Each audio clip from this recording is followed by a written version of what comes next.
Renato 38 detona o Ethereum em apenas 60 segundos? Vamos ver. A Ethereum é um golpe. Por quê? Os próprios fundadores têm gravação pública aí, dele dizendo que desde o início da POS, que era tudo mentira, que a infraestrutura toda já era para ser do JP Morgan, dos caras que são donos do Ethereum. Ethereum tem dono, tem dono. Seria E um os golpe? donos, desde o início, na fundação, tem gravação deles dizendo que na fundação eles já mentiram publicamente sobre a porra toda. Inclusive que a CPOS, as mudanças todas, que era tudo combinado, que era tudo mentira. Que desde o início, inclusive, a intenção era toda essa. De não apenas ter dono, mas de todas as etapas do negócio serem mentira, né? É uma entrevista que ele deu? Várias gravações, tem declaração dos fundadores, a porra toda. O POS é o Banco Central. O Ethereum é a cópia mais perfeita do que é um Banco Central sem Estado, que tem os donos que fazem o que querem. Nos últimos 8 anos, o Ethereum mudou mais a política fiscal do que o Brasil. Porque a política do Brasil é uma. Ele vai ser determinada pela taxa de juros do cupom, acabou, né? O Ethereum muda, porra, mudou quantas vezes? A real sobre o Ethereum, ela é pública e notória. Os fundadores da Ethereum foram flagrados, tem áudio falando isso, que foi fraude, o pré-mine foi fraude, que eles pré-mineraram para ser dono de 70% da base. Por isso que hoje 80% dos blocos são OFAC. Eles só reconhecem transações que são reconhecidas pelo governo americano. Então eles são controlados por uma fundação que é controlada por uma patota que pode ser citada. E se você pode citar o dono do negócio, você pode fechar o negócio, né? Você pode processar, você pode botar o cara na cadeia. Toda corrupção advém da separação de controle e propriedade. Quando uma pessoa tem poder sobre uma coisa e não paga o preço por aquilo, a famosa bigodagem, ele vai escalifar, não é isso ou não? E é por isso que a política é o ápice da corrupção, porque o cara tem uma máquina na mão que não é dele, que ele não vai se responsabilizar por merda que ele fizer, e ele tem por pouco tempo. Vamos lá, tem pelo menos 7 alegações desse vídeo aqui. Que os fundadores da Ethereum ocultaram desde o início a ideia de usar Proof of Stake, o POS, que a Ethereum pertence a JP Morgan, que a política monetária, ele diz a política fiscal, mas eu suponho que seja a política monetária do Ethereum, muda feito vento toda hora, que o POS faz o Ethereum agir igual um banco central, que 80% das transações são censuradas pela OFAC, que o Ethereum fez o pre-mining para deter 80% dos tokens de Ether, e que tudo isso está contido em vídeos e gravações públicas verificáveis. Olha, sinceramente eu nunca vi alguém falar tanta asneira em tão pouco tempo. Ele levou 60 segundos para dizer todas essas mentiras e não apresentar uma única evidência. E ainda tem gente que acredita, porque ele fala com total confiança, total convicção, que parece que ele tem realmente certeza absoluta disso tudo. Mas se ele tivesse mesmo certeza disso tudo que ele está falando, no mínimo ele desenvolveria o argumento. Mas não, é óbvio que é muito mais fácil você apenas cuspir informações desencontradas, sem seguir um fio lógico e coerente, do que ser honesto e apresentar ponto a ponto a sua visão, trazendo a justificativa e as evidências. Bom, então sobrou para mim, né? Eu vou ter que fazer a justificação, a comprovação de que o que ele está falando é mentira. Nesse vídeo nós vamos então passar por todas essas alegações que ele fez sobre Ethereum. Vamos lá. Muito prazer, eu me chamo Matheus Savari, sou sócio cofundador da Target, uma consultoria cripto que ajuda centenas de pessoas a ganhar milhões de reais investindo em criptoativos, sem promessa de retorno, sem ficar com o dinheiro de ninguém e sem vender nenhum curso. Somente análises embasadas e confiança nas suas decisões de investimento. Então, se isso é algo que você já está interessado, se inscreve aqui no canal e ativa o sino para não perder nenhuma atualização. E bora para a primeira afirmação aí do 38, que os fundadores da Ethereum ocultaram desde o início a ideia de usar Proof of Stake, o POS. E eu nem vou levar muito tempo para desmentir isso aqui não, tá? Porque existe um documento que toda pessoa que vai lançar um criptoativo publica, contendo exatamente o que ela planeja para o projeto. Esse documento se chama White Paper, e vocês provavelmente já conhecem aí o White Paper do Bitcoin, né? Famosíssimo. Acontece que no White Paper da Ethereum, publicado em 2014, esse que é o documento mais importante que alguém pode publicar no mundo cripto, nós já encontramos menções do POS como uma tecnologia, uma metodologia válida para se utilizar na blockchain. E não é só uma menção não, são 4 menções. Em outros artigos públicos, tanto do Vitalik Buterin quanto do Vlad Zamfir, nós encontramos um aprofundamento na ideia de utilizar o POS na rede Ethereum. Isso tudo aqui é público, é verificável, vocês podem ver que desde o início a fundação, né, as pessoas envolvidas no desenvolvimento da Ethereum falaram de utilizar o POS. Pô, 38, como assim, cara? Como assim eles esconderam o POS? Uma pesquisa rápida no Google já matava essa questão. Agora vamos lá, você pode até discordar se o POS é um mecanismo bom ou não, mas a sua afirmação de que eles planejaram implementar o POS desde o início e que esconderam isso, que foi uma fraude, bom, isso aqui não faz sentido. Sim, eles tinham um plano de usar o POS desde o início, mas não esconderam isso de ninguém. O roadmap da Ethereum sempre foi algo aberto e incluiu desde cedo a intenção de no longo prazo incluir o POS. Isso ficou claro desde o início. O Proof of Work era temporário. Mas falando então de ocultação, como é que foi a transação do Proof of Work para o Proof of Stake? Será que foi algo fechado, escondido, já que o 3.8 diz que esse é o praxe, né? O modus operandi da Ethereum? Absolutamente não. A transição do Ethereum para Proof of Stake não foi apenas um pequeno ajuste de código que você pode fazer sozinho no seu quarto. Foi um marco da engenharia de enorme escala. Foi sustentado por muitos anos de pesquisa e desenvolvimento. A comunidade de desenvolvedores do Ethereum publicou uma vasta quantidade de artigos de pesquisa e os famosos, EIPs, que são propostas de melhoria na Ethereum. Eles delinearam todo o roteiro técnico que eles iam seguir. Entre essas propostas de melhoria, o EIP 3675 definiu formalmente a mudança para o POS e a sua adoção refletiu num consenso esmagador em toda a comunidade, como nós vamos ver daqui a pouquinho. Essa transição ela não foi apressada, como quem tenta empurrar algo goela abaixo da comunidade. Pelo contrário, ela passou por um rigoroso processo de teste em múltiplas etapas. As testnets públicas como a Sepolia e a Ropsten foram utilizadas para simular e colocar o protocolo sob estresse absoluto para corrigir possíveis falhas muito antes da implementação do POS na mainnet. Essa abordagem aberta e transparente deu a todos os desenvolvedores e usuários ao redor do mundo inteiro a chance de participar diretamente, reforçando a confiança nessa atualização. E detalhe, tudo isso foi feito em tempo real, até a rede não parou de funcionar, não foi desativada, isso pode ser verificado por qualquer pessoa no mundo inteiro. Em resumo, a alegação de que a transição do Ethereum para o POS foi uma mentira não se sustenta. A história documentada do Ethereum, seu roteiro público, a implementação transparente provam sem sombra de dúvidas que o POS sempre foi um objetivo de longo prazo alcançado por meio da colaboração e do consenso comunitário. Qualquer afirmação contrária é uma distorção dos fatos, não tenho que brigar aqui. É uma distorção que ignora a montanha de evidências públicas que qualquer um pode verificar. Alguns podem argumentar que migrar para o POS foi simplesmente um erro desde o início. E nesse ponto aqui tem debate e não é função desse vídeo. Mas afirmar que a transição foi apressada ou escondida é demonstrar uma enorme ignorância sobre como funcionam blockchains de grande escala como o Ethereum.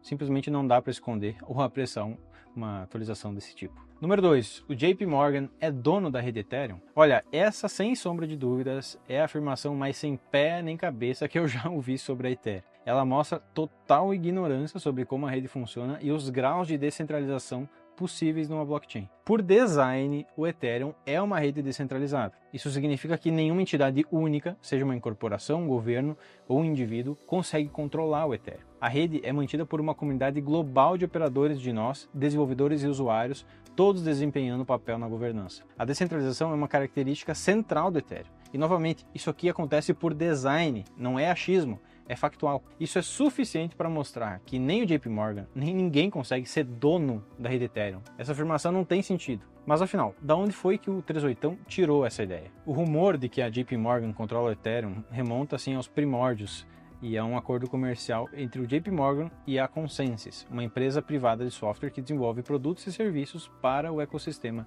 da Ethereum. Em 2020, o JP Morgan adquiriu uma participação minoritária na Consensys, a entidade responsável por produtos como carteira MetaMask e o serviço de infraestrutura Infura. É fundamental que nós entendamos aqui que a Consensys não é o Ethereum. A Consensys opera dentro do ecossistema, mas a rede Ethereum existe independentemente dela. Se a MetaMask e a Infura, ferramentas que ajudam a utilizar Ethereum, se elas parassem de funcionar, o Ethereum não sofreria nenhum impacto, o que é absolutamente óbvio. O Ethereum continuaria funcionando independentemente da Consensys ou do JP Morgan. A participação da JP Morgan na Consensys é um investimento em uma empresa de tecnologia, e não é nem um investimento no Ethereum em si. Isso dá ao banco zero autoridade sobre o protocolo da Ethereum, sua governança ou sobre a política monetária decidida no protocolo. Sugerir que o JP Morgan controla o Ethereum por meio dessa participação minoritária numa empresa de tecnologia, olha, é uma total distorção dos fatos, não tem pé nem cabeça. Inicialmente, o JP Morgan foi membro do consórcio R3, que desenvolveu a plataforma blockchain Corda, mas em abril de 2017 o banco deixou o R3 para seguir suas próprias iniciativas em blockchain. Depois dessa saída do R3, o JP Morgan ele desenvolveu a sua própria blockchain chamada Quorum, construída sobre a tecnologia da Ethereum. Não é a Ethereum, é uma tecnologia construída sobre ela. E o Quorum era essencialmente uma versão privada da Ethereum, projetada para uso corporativo. Essa escolha deixa claro que o JP Morgan reconheceu o valor da arquitetura da Ethereum e decidiu construir sobre ela em vez de controlá-la. Em agosto de 2020, o JP Morgan transfere a Quorum para a Consensus, realizando também um investimento estratégico, não divulgado na empresa. Esse movimento marcou o fim dos esforços diretos da JP Morgan no desenvolvimento de blockchain. E aí ele transacionou para o papel de um simples investidor dentro do ecossistema. Então ele simplesmente fez um investimento, tentou desenvolver ali em cima da rede Ethereum e saiu dessa jogada, se tornando simplesmente um investidor. É verdade também que o JP Morgan foi membro fundador da Enterprise Ethereum Alliance, a EEA, lançada em fevereiro de 2017. Essa aliança ela foi criada para conectar empresas da Fortune 500 com especialistas da Ethereum, acelerando essa adoção corporativa do protocolo. Entre os membros fundadores estavam JP Morgan, Microsoft, BNY Mellon e até o Banco Santander. Se o argumento do 38 estiver certo e o JP Morgan for dono da Ethereum por contribuir para o desenvolvimento da rede, então ele tem que admitir que o Banco Santander também é dono da Ethereum. Bom, quem que é dono? O Banco Santander ou o JP Morgan? É um argumento patético, né? E o papel da JP Morgan na EEA mostra realmente um interesse genuíno no Ethereum como uma plataforma, como uma tecnologia que pode ajudar em aplicações corporativas. Mas pelo fato do banco ajudar a promover o Ethereum, você concluir que ele é dono, eu não sei se é só ignorância ou se é mau caratismo também. Antes de passar para o número 3, quero lembrar você que temos um grupo de atualizações gratuito no WhatsApp, onde nós compartilhamos vídeos, insights e notícias todos os dias. É só conferir o link aqui na descrição e fazer parte agora. Número 3. A política monetária do Ethereum é arbitrária, manipulada e um caos total. É verdade que a política evoluiu ao longo dos anos, mas de uma forma totalmente transparente e principalmente descentralizada. E é tudo verificável. A IP 1559, London, teve uma aprovação de mais de 70% dos nós 2 horas antes do fork. A IP 3675 do Demerge, a principal delas, ela foi uma grande atualização que mudou o POW para o POS e a participação ficou em torno de 99%. Análises sobre o merge mostraram que depois teve uma breve queda, 97,5%, e rapidamente voltou para 99%. Ou seja, praticamente unânime entre os validadores. E a Dencun também, EIP 4844, em 2024, também teve uma participação pós-Dencun de 99%. Como assim as mudanças são arbitrárias se 99% dos nodes concordam? É verdade que foram várias atualizações, mas vamos lá. Qual que é o problema de evoluir a política monetária se elas vêm para melhorar e também é tudo decidido em conjunto pela comunidade? Qual o problema de buscar evolução? Em 2015, recompensa de 5 Ethereums por bloco. Em 2017, reduzido para 3 Ethereums por bloco. Em 2019 é reduzido para 2 Ethereums por bloco. E em 2021 foi introduzida a queima do Ethereum por meio das taxas. Ou seja, as mudanças elas vieram para diminuir a oferta de Ethereum por bloco e torná-lo potencialmente deflacionário. Qual que é o problema disso? Tudo isso, toda essa política monetária do Ethereum é transparente, é previsível e é governada pela comunidade, não é centralizada. Os ajustes, eles fortaleceram a segurança, a sustentabilidade da rede e transformaram o Ethereum, em última análise, em um ativo que é potencialmente deflacionário. Comparar isso com a política fiscal do Brasil é simplesmente patético. Número 4. O POS no Ethereum faz ele agir feito um banco central. O Proof of Stake, POS, é um mecanismo de consenso na Ethereum que é por meio dele que as pessoas concordam sobre as atualizações na rede e a validação das transações e dos novos blocos. No POS, os participantes, conhecidos como validadores, depositam Ethereum como garantia para ingressar no processo de consenso. Os validadores então ficam responsáveis por propor e validar novos blocos e transações. Se um validador agir de forma desonesta, o Ethereum que ele depositou pode ser reduzido, parcial ou até totalmente confiscado. Novamente, isso aqui não é arbitrário. Quando você se torna um validador, você concorda com as regras. Ninguém é obrigado a se tornar um validador. Mas o ponto principal é que qualquer pessoa pode se tornar um validador na rede Ethereum, desde que atenda aos requisitos do staking. Não existe uma autoridade central ali decidindo quem pode ou não fazer parte do consenso. As regras são transparentes, a rede é mantida por uma comunidade global de validadores, o que torna resistente à censura e ao controle por qualquer entidade centralizada, qualquer entidade única. Como eu comentei, todas essas regras do POS são de código aberto e publicamente auditáveis. Qualquer pessoa de iniciativa privada mesmo podem inspecionar o código e verificar se o sistema está funcionando conforme o projetado. Em contraste, as operações do Banco Central estão longe de serem totalmente transparentes ao público. Não faz nem sentido. Por fim, atualmente a validação na rede é feita por mais de 900 mil validadores independentes, sem que nenhuma entidade detenha maioria absoluta. Mesmo a maior participação, que é a Lido, com cerca de 31%, ainda depende de um conjunto de operadores independentes.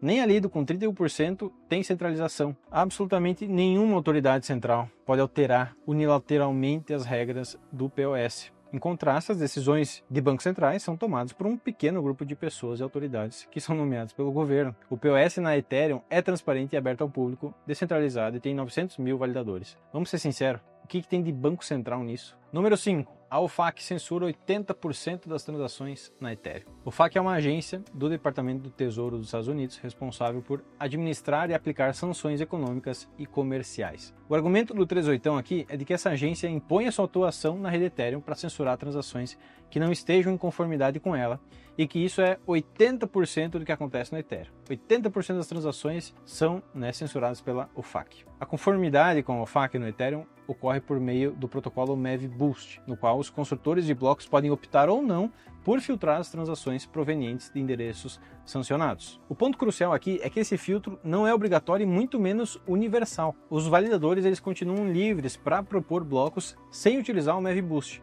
ou para selecionar construtores que não apliquem os filtros da OFAC. E a verdade é, a fatia relevante dos blocos compatíveis com a OFAC superou 70%, mas isso não durou nem 2 meses. Hoje esse número varia entre 25% e 35% de conformidade. Essa variabilidade temporal mostra que a conformidade com a OFAC é uma escolha dinâmica. As pessoas, os validadores, eles decidem se tornam compliant ou não. E está muito longe de ser uma imposição arbitrária ou sistêmica na Ethereum. Quem quiser ter conformidade, opera de um jeito. Quem não quiser ter, opera de outro. Por mim, pessoalmente falando, as transações poderiam ser zero conformidade. Podiam ter zero conformidade com a OFAC.